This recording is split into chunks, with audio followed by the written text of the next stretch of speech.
Indian test ক্রিকেটের একটা যুগের অবসান হয়ে গেল। হ্যাঁ, রোহিত শর্মা টেস্ট থেকে অবসর নিয়েছেন।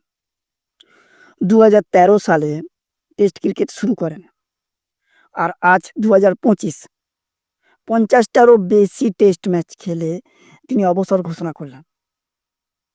শুধু তাই না, রোহিত শর্মা যে একজন ওপেনার ছিলেন এটা নয়, তিনি অসাধারণ এবং বিধ্বংসী একজন ওপেনার ছিলেন।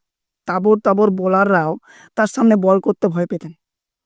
তার সাথে তিনি একজন সাহসী লিডার ছিলেন।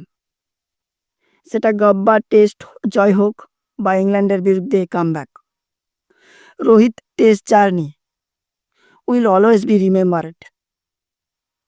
2024-এ তিনি টি-20 থেকে অবসর নিয়েছিলেন। 2025-এ এসে টেস্টের থেকেও অবসর ঘোষণা করলেন।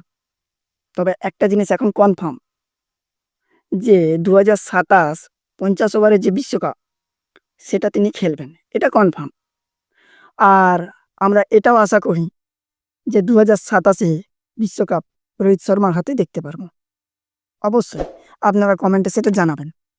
আর রোহিত শর্মার সবথেকে বেস্ট টেস্ট পারফরমেন্স কোনটা লেগেছে সেটাও কিন্তু কমেন্টে জানাবেন যদি মনে থাকে।